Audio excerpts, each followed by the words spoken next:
Concluir um dia que começou logo de manhã com uma nossa ida à Provedoria de Justiça, e os motivos foram essencialmente três.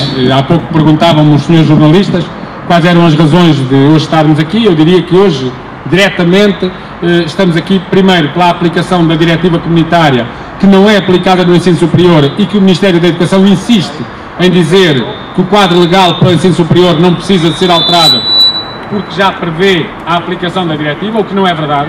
Hoje já percebemos na Provedoria de Justiça, por argumentação daqui do Ministério, qual é que era a justificação para dizer isto. É porque, segundo eles, as instituições ao fim de 4 anos não podem continuar a contratar a tempo integral consecutivamente as pessoas e, portanto, está resolvido o problema da diretiva comunitária, o que não é verdade, o que é mentira. Não é que não é verdade, é o que é mentira.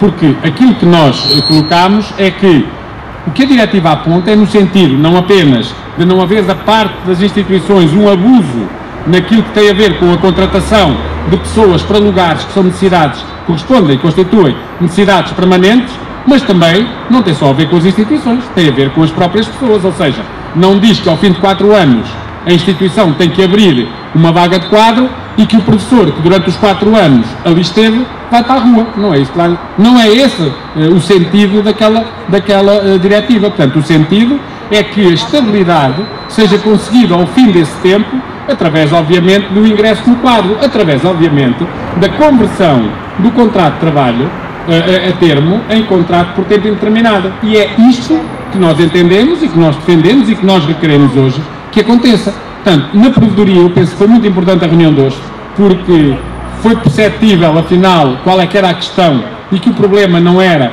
porque eles diziam, pois está bem, mas no secundário não havia nenhum limite para as escolas manterem a vaga. Pois não, mas agora as escolas têm que abrir, ou neste caso o Ministério, é discutível e nós entendemos que essa norma nem corresponde ainda bem àquilo que a diretiva impõe, mas já há um mecanismo, mal ou bem, há um mecanismo que obriga a que as pessoas ao fim de X tempo tenham direito a ingressar no quadro, e este ano são 1500 que vão ingressar.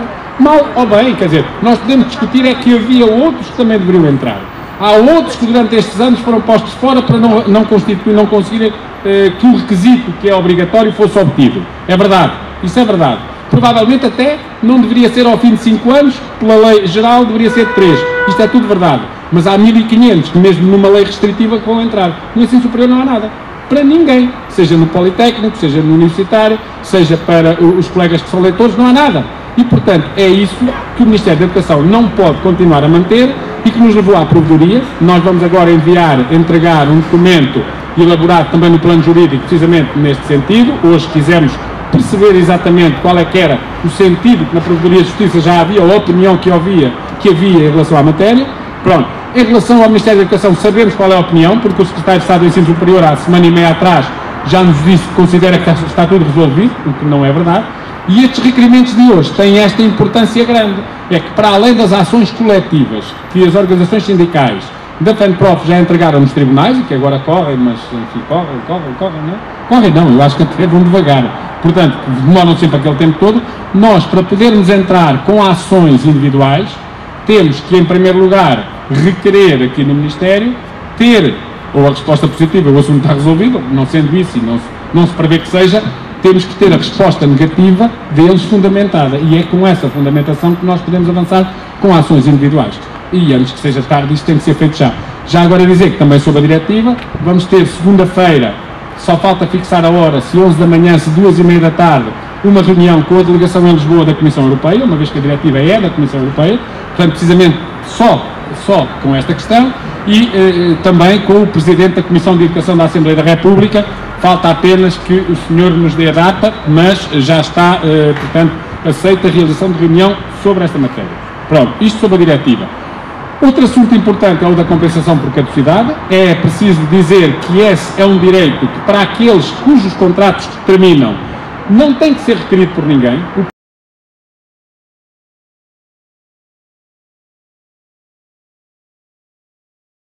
A ver com a questão do período transitório.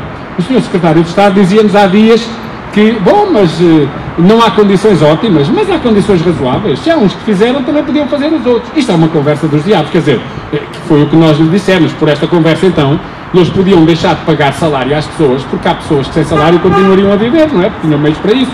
Portanto, se há uns que continuavam, porque é que os outros não continuariam? Portanto, isto não é conversa nenhuma. Há um direito que está constituído, há um direito que está consagrado na lei. E se o direito está consagrado na lei, ninguém tem nada contra que haja pessoas que, mesmo abdicando dele, façam as coisas. São problema das pessoas. Agora, o que nós temos que defender é que os direitos que estão na lei tenham que ser, de facto, assumidos e, neste caso, que se verifiquem para que as pessoas possam também fazer aquilo a que estão obrigadas. Portanto, aquilo que nós consideramos importante, e hoje também na Provedoria colocámos essa questão, até com exemplos concretos, mas nós precisamos de mais exemplos concretos, não muitos mais, porque eles bastam 2, 3 exemplos concretos para que a Provedoria abra o processo, ainda assim vai abrir, precisamente no sentido de tentar ou de procurar que este período seja alargado. A verdade é esta, aliás está aqui um colega que há pouco nos dizia, aqui numa instituição de Lisboa, que mesmo na mesma instituição, não é de umas para as outras, é da mesma, houve quem tivesse redução total de serviço, houve quem tivesse redução parcial de serviço, houve quem não tivesse nada. E, portanto, não se pode depois exigir a mesma coisa a quem foram dadas condições diferentes. E, portanto, quer isso, quer em relação às propinas. Também entregámos hoje na Provedoria, na Universidade de Aveiro, por exemplo, isentou das propinas a alguns colegas que estavam a fazer doutoramento, que depois, por uma resolução, curiosamente, para aí um mês depois, decidiu anular tudo isso e as pessoas pagam 4.000, 5.000, 6.000 euros e aqui em situação de precariedade como aquela que as pessoas vivem, com os salários que têm, evidentemente para muitos este é outro obstáculo a concluírem os doutoramentos. Portanto, isto tem a ver com esta política deste governo de respeito pelas pessoas e que nós não podemos aceitar e continuaremos também aqui no caso do período transitório a exigir que o alargamento seja feito.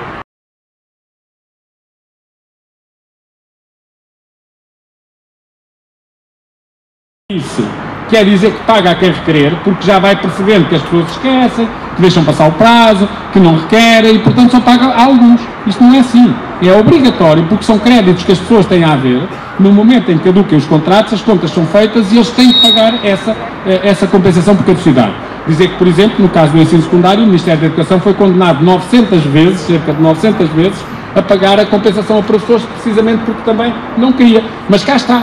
Como obrigou as pessoas a irem a tribunal para receberem o que tinham direito, provavelmente, se tivesse feito o pagamento como devia a todos, tinha que ter garantido a cerca de 15.000 professores o pagamento. Assim pagou 900. Nunca, como eles dizem, nunca recusou fazer o que o tribunal mandou, mas o que o tribunal não mandou, que foram as pessoas que lá não foram, eles não pagaram, e assim é que vão ficando com o dinheiro à custa das pessoas, porque o dinheiro é das pessoas que tinham esse direito. E, portanto, em relação à questão da compensação, foram dados exemplos de várias instituições e, portanto, onde isso aconteça, deve e tem que ser pago, e essa questão também eles irão tomar posição.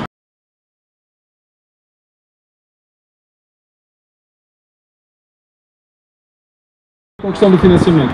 O financiamento, todos sabem, melhor que ninguém, porque estão nas instituições, aqueles que lá estão, que as universidades têm de dia para dia, que é como quem diz, de ano para ano, vindo a perder financiamento, os orçamentos a ser reduzidos, os politécnicos a mesma coisa, e, portanto, aquilo que se prevê nem é nada de melhor. O Governo tem agora uma nova lei, ou um novo projeto de lei para o financiamento do ensino superior, tem um projeto de lei que é associado a duas outras realidades, que é a alteração que querem fazer ao Politécnico, por um lado, e a criação dos consórcios. Curiosamente, em nome da autonomia, vai ser o Ministério que vai impor os consórcios que se vão constituir.